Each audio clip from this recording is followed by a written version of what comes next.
connections. And when I hear my mother's accent, I say, I'm back in Wales, because that was my background, and she never lost her love of Wales, which she passed on to me.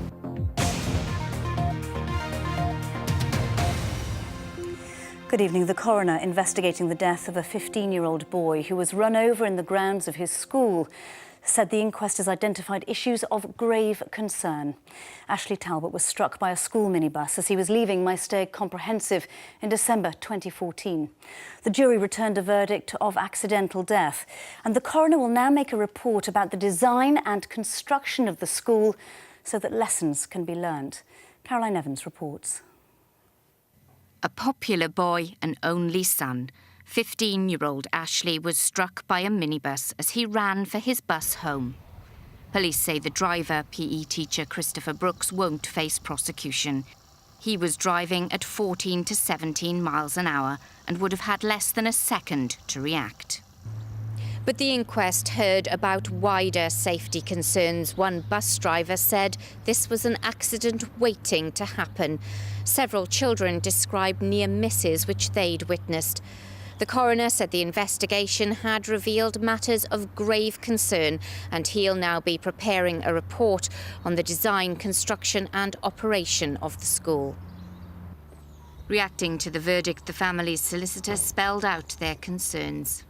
No child should die in a road traffic accident on school premises. In schools, more than anywhere else, the safety of children should be uppermost in everyone's minds. This school was constructed through a PFI initiative. It is clear from the evidence that we have heard in court that the staff of the school were never satisfied with the design and layout provided of that school, and that they struggled then to provide a secure and safe environment given the design restrictions imposed upon them. Following the hearing, the local authority issued a statement saying improvements have already been carried out at the school and a review of safety of all schools in the county borough has taken place. The Chair of Governors paid tribute to Ashley as a popular pupil and said the governors are satisfied the school is now safe. Well, we've complied with all the health and safety recommendations that were brought in following the terrible accident, and we believe now that the school is certainly a very safe place. Ashley's mother has been too ill to attend the inquest. His father left without speaking, but the family say they are broken. They've welcomed the ongoing health and safety investigation and are planning further legal action. They also plan to campaign for school safety in memory of their son. Caroline Evans reporting. Failures to recruit doctors and nurses are costing Welsh health boards millions of pounds. And today, Assembly members were told there's now a recruitment crisis in the Welsh NHS. In North Wales, the amount of money being spent on agency staff this year matches the entire £30 million overspend of Betsy Cadwallader Health Board. With more, here's Roger Pinney. We're told our hospitals have rarely been busier, pressures rarely greater, the squeeze on cash rarely tighter. But at a time when the Welsh NHS needs every penny it can get, spending on agency staff to fill empty posts is spiralling. According to some critics, there's a recruitment crisis. In North Wales, as an example, there are 177 full-time nursing vacancies. There's a shortage of 79 healthcare assistants. Ward rosters are going only 85% filled, and that's despite a recruitment drive. We asked to be allowed into Ysbyty Gwynedd here in Bangor today to speak to doctors and nurses about recruitment, but that couldn't be arranged. I have, though, chatted with staff. One, an experienced sister who didn't want to be filmed, told me that recruitment problems were down to the pressures of the job. Places like this are extremely tough to work in, she said, even if the pay is quite good. And it isn't just North Wales. Outside our cities, most Welsh hospitals struggle for staff. Today at the Senedd, Assembly members were looking for answers. Why, for example, do many medical students leave Wales when they qualify? We've recently run a survey of all of those trainees coming to interview with us to find out exactly what are those key factors. And the vast majority have indicated that it's important that they've got somewhere where their friends are, their family is, and it's a geographical location that is known to them. I was talking to a number of students thinking of going into to medicine recently in my constituency. They were all young, single, young men and women, 18, 19 years old, who couldn't wait to get out and said, they'd spent their whole lives in Merthyr Tydfil. They wanted to go and see the big wide world. And the failure to recruit is costing money. This year, the Betsy Cadwallader Health Board expects to be in the red to the tune of more than £30 million. And that's similar to the amount it'll spend on agency staff to work in vacant posts. If you could fill posts, could you get rid of a big chunk of your deficit? I think it would be a massive help if we could reduce the agency spend, and we are working towards that every day. We have some rigorous plans in place to control the spend on agency staff, both from the medical point of view and the nursing point of view. But we need to recognise that there will always be a need in certain circumstances to employ agency clinical staff to make sure that the patients are safe. A safe service then, but also a cheaper service. This has now become a major challenge for the Welsh NHS. Meeting it won't be easy. While staying with the health service, and the number of patients waiting more than 12 hours in accident and emergency departments in Wales has risen by a quarter. Just over 4,000 people spent 12 hours in A&E last month, compared to 3,200 in January 2016. The Welsh Government said the rise is unacceptable and pledged to work with NHS Wales to achieve improvements for patients. A man from Tredegar has appeared at Westminster Magistrates Court accused of downloading so-called Islamic State manuals. 23-year-old Nathan Saunders is charged with 5 counts of possessing a record likely to be useful to a person committing or preparing an act of terrorism. A woman from Swansea who claimed she'd been imprisoned in her father's flat in Saudi Arabia is still waiting for a face-to-face meeting with her lawyer. 21-year-old Amina Al-Jeffrey said her father locked her up because she kissed a guy, an allegation he denies. Last summer, Mohammed Al-Jeffrey was ordered to facilitate his daughter's return to the UK, but she remains in Saudi Arabia. A High Court judge has revealed her lawyer has yet to be granted a visa to enter the country. Tenants in Cardiff could become the latest in Wales to lose the right to buy their council houses, as the authority aims to tackle the city's growing housing need. The council's decision to suspend the right to buy policy for 5 years will need to be rubber-stamped by the Welsh Government, who plan to introduce a law that would amount to a Wales-wide ban on the policy. James Williams reports. Hello, we're the Fords, Harry, and I'm Shirley. In March, they'll have been married 60 years. For almost 40 of them, they've lived in this former council house in the Llanyssion area of the capital. When we came here, it wasn't nothing like it is now.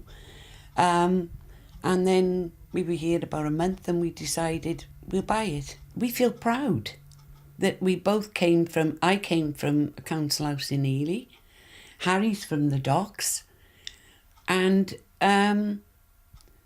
we're out here owning our own houses. So I'm quite pleased with both of us. The Fords would have benefited from a discount of up to 50% when the policy was first introduced in the 1980s. These days, social housing tenants in Wales can get up to a maximum of £8,000 knocked off the value of their property. Last year, 359 properties in Wales were bought under the Right to Buy scheme, out of a total of more than 200,000 in the social housing sector. Had we not had the right to buy, we wouldn't have a waiting list today. And people on that waiting list are in significant housing need. So what we want to be able to do, we want to protect a very important asset for families to come now and into the future. Now, Cardiff Council's request will need to be accepted by the Welsh Government. Anglesey, Carmarthenshire and Swansea have already been given permission to suspend the right to buy policy in their areas, whilst Denbighshire and Flintshire's applications are still being considered. However, next month, government ministers will propose a new law in the Assembly that would amount to a Wales-wide ban on the policy. It would bring the curtain down on a flagship Thatcherite policy, driven by her desire to create a nation of homeowners. This just deflects attention from the huge national need to build more houses. It's completely the wrong priority. We should be proud of the right to buy and we should encourage its use in the future. But we certainly need to build more homes. That's what the Welsh Government should be doing. We really do need investment in new homes. Housing associations are a big part of that and are committed to building social homes that are needed up and down Wales. The right to buy is one part of that picture. It stops us losing homes that we desperately need, but actually the focus needs to be on building new homes. It has been a controversial policy, but as far as Shirley and Henry are concerned, it afforded them the opportunity to turn their house into a home. A UKIP Assembly member discussed with an Assembly official how an advert for a job in her office could be changed to help her brother. Michelle Brown was told that if she went ahead with the initial draft of the advert, her brother would be sifted out before the interview stage. She was also asked if she wanted to check with him what qualifications he had before finalising the advert. Well, our political reporter Paul Martin is in Cardiff Bay. Paul, tell us more about this. Well, Lucy, all AMs are allowed to put staff in place, family or otherwise, for 6 months after they're elected. But then a permanent post has to be advertised with an open recruitment process. And it was one of those permanent posts that this discussion last November was all about. Taking the stage as a new AM last summer, Michelle Brown, one of 7 UKIP AMs elected to the Assembly in May, and soon recruiting a team. As 12 AMs currently do, she's allowed to employ a family member to work for her. But what role should AMs play in the recruitment process? I asked the Assembly Commission for emails sent between Michelle Brown and officials regarding recruitment. Some were released, but other bits withheld, with the Assembly citing personal data. But I've now seen full details of an exchange where an official and Michelle Brown discussed finalising a job advert for a receptionist personal assistant job that made reference to Michelle Brown's brother's qualifications. In the exchange, an Assembly official says, if we go ahead with the qualification, an NVQ, that's in the job description, Richard, that's Michelle Brown's brother, will be sifted out before the interview stage. Do you want me to change it to grade C or above in English? Michelle Brown replied, can it, the NVQ, be downgraded to desirable? The official then said, we do need to have some qualification in the essential. Do you want to check with Richard what he has? Michelle Brown replied, fair enough, shall we just leave it as GCSE English and Maths at grade C or equivalent? The official then told her that's fine. My understanding is the job ad went ahead without the NVQ requirement and her brother got an interview, but he didn't get the job. The Assembly's recruitment panel has recommended someone else, who'll meet Michelle Brown next week to discuss the job. Michelle Brown says she's acted properly, a view backed by UKIP's Assembly leader. All these jobs have to be publicly advertised, and in the case of somebody who is a family member who is an applicant, then the appointment decision is taken by the Assembly itself, not by the individual AM. The Assembly Commission says its recruitment process is fair and based on merit, and the employment of family members is only allowed where the member plays no part in the assessment or interview. So the point clearly made there that an AM plays no part in the assessment or interview of a relative. But of course these emails came earlier in the process than that. So I asked the Assembly Commission if they thought the emails were appropriate, and a spokeswoman said it is entirely appropriate and within the rules for officials to work with AMs to establish selection criteria and arrangements for a particular appointment. But a former standards watchdog, Lucy, Sir Alistair Graham, has told BBC Wales Tonight that he thinks the emails looked unethical and he would advocate a ban on AMs employing relatives. The counter-argument, of course, is that relatives are value for money and go the extra mile, an argument that I'm sure would be made by the 12 AMs who employ relatives here. Paul, thank you very much. Our political reporter there, Paul Martin in Cardiff Bay.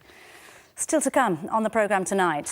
As Jackson Page is knocked out of the Wales Open, we hear from the world champion tipping the teenager to conquer the snooker world. And their masterpieces by some of the UK's most prominent modern artists. Why this private collection has gone on display here.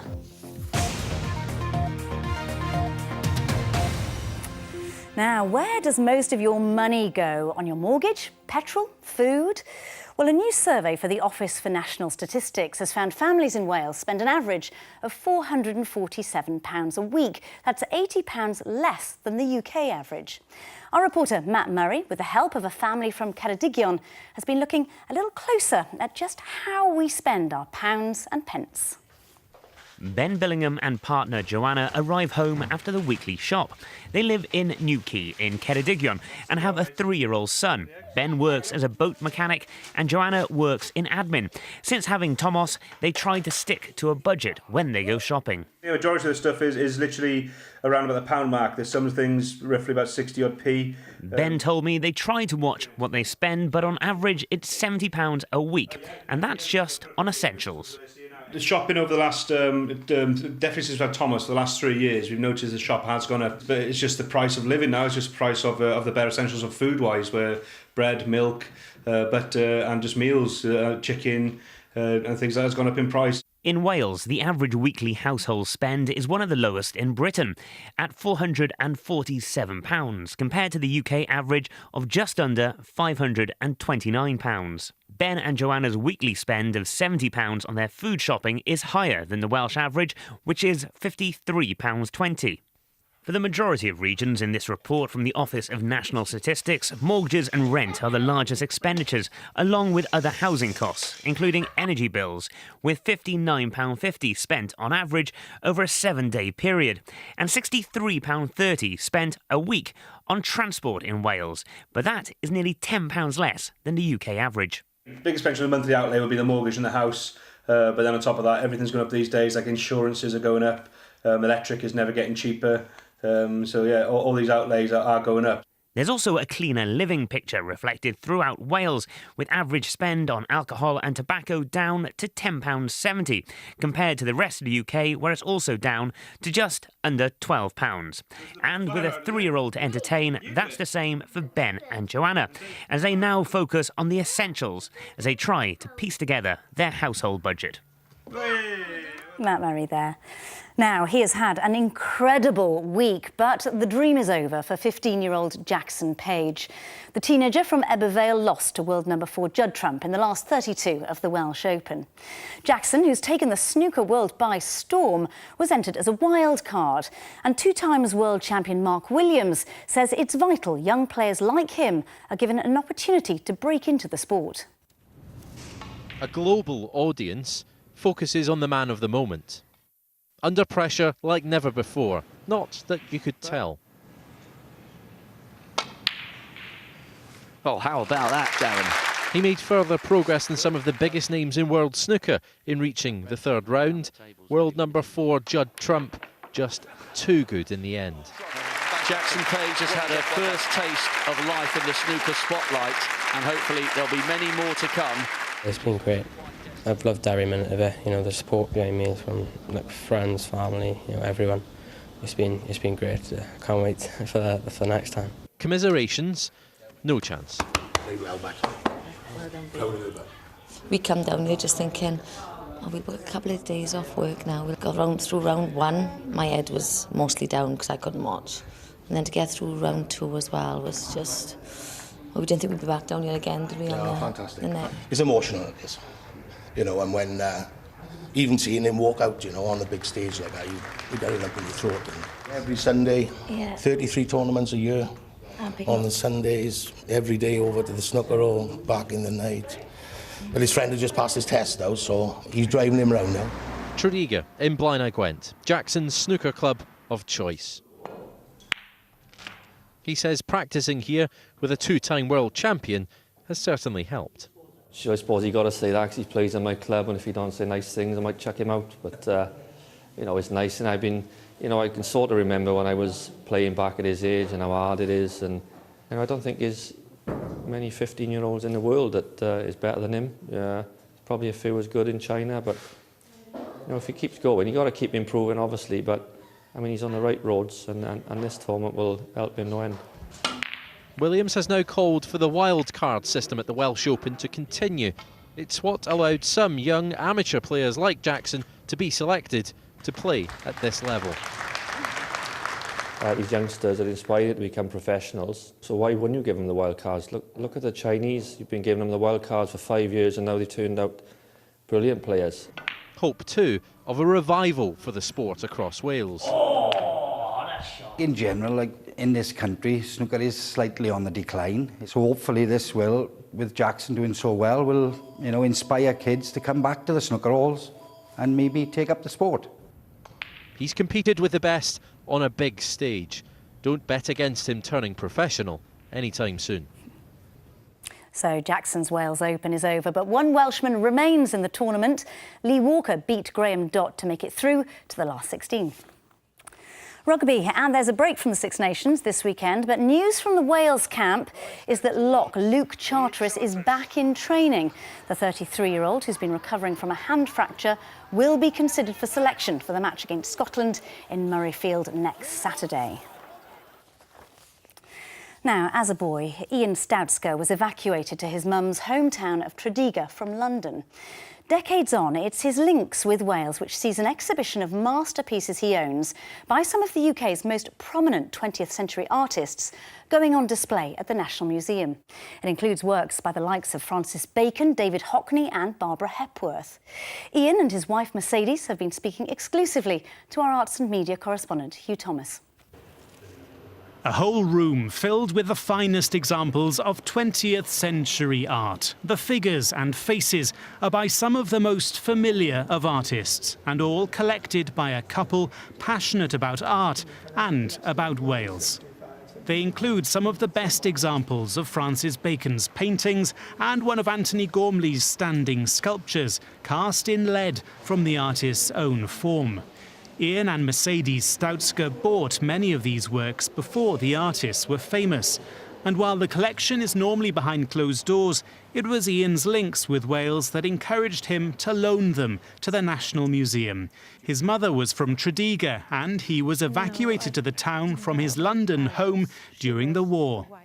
I'm not a sort of Johnny-come-lately to Wales. My mother was born in 1894 in Tredegar, lived there for the first 25 years of her life. And when I hear my mother's accent, I say, I'm back in Wales, because that was my background, and she never lost her love of Wales, which she passed on to me. Ian Staudsker's main passion is music. He's vice president and a financial backer of Cardiff's Royal Welsh College of Music and Drama, where the concert hall is named after his mother, Dora. It's Mercedes Staudsker who's the art buyer. With an eye for an up-and-coming painter, she bought early works by Lowry and Bacon for hundreds, where now they go for millions. I'm happy for the artists that their prices went up, but as far as I'm concerned, I wish they never did, because I could go on buying, which we can't at the moment. What Mercedes will tell you is she believes these should be shown and not hoarded for a few. So I felt if this was her feeling, it should be shown in Wales. The couple's generosity means some famous artists are on display in Cardiff for the first time. We're here in the museum to inspire our visitors with the greatness of art and to show how important art can be in terms of giving life joy and meaning and value. And to be able to show such wonderful examples is really core to what we're aiming to do. The private collection is open to the public from Saturday, and it'll remain on show until January next year. Well, time for Derek to paint us a weather picture now, and it is feeling milder, isn't it, Derek? It is, Lucy, yes. A few places hit the dizzy heights of 11 degrees today, and it's going to stay very much on the mild side over the next few days. Daytime highs around 10 Celsius or more. Nice and dry in Monmouth today, a little blue sky and sunshine there. Not quite so nice, though, in the northwest, with drizzle, then rain in Harlech. Tonight, more rain for parts of mid and north Wales, heaviest in the northwest on the mountains. That will gradually ease. Southern counties mostly dry, a few gaps in the cloud and remaining mild. Lowest temperatures 6 to 8 Celsius. Tomorrow's chart then shows high pressure over France, a weak warm front lying through England. This cold front west of Ireland is heading our way. Here's the picture for 8 o'clock in the morning. Generally dry, a bit foggy on some of the hills in the west. Plenty of cloud, but it should be bright in parts of the south and east, and feeling mild, 8 degrees in Wrexham and Dolgellau with light winds. So some reasonable weather tomorrow, dry and bright. We'll see a little bit of sunshine, but cloud will increase during the afternoon, eventually bringing some patchy rain into the west. Temperatures again on the mild side, 10 to 12 Celsius with a light to moderate breeze. In Flint and Deeside tomorrow, mostly cloudy and dry. A little sunshine, 12 degrees in Shotton with a light breeze. In Pembrokeshire tomorrow, cloudy, a dry morning, turning damp in the afternoon, 10 degrees in Haverfordwest. Tomorrow night then will be mostly cloudy, damp in places, enough moisture for a few mist and fog patches. And then as we head into Saturday, the chart shows high pressure on the near continent, a weak cold front lying through Gwynedd. So for Saturday, plenty of clouds, some mist and hill fog, a lot of dry weather, but a little bit of rain turning up in the northwest, temperatures above average. It stays mild on Sunday too, a few spots of drizzle, otherwise a lot of dry weather. The sun should break through in the marches. Next week it's half term of course, and it will start mild and becoming windy. A little bit of rain, turning colder later in the week with showers. Lucy. Derek, thank you very much. One closing headline tonight, and the coroner investigating the death of 15-year-old Ashley Talbot, who was run over in the grounds of his school, said the inquest has identified issues of grave concern. He will now make a report about the design and construction of My Stay Comprehensive so that lessons can be learned. We'll be back after the BBC News at 10, but that is Wales Today. From all of us on the programme, thank you for your company and do have a good evening. Bye-bye.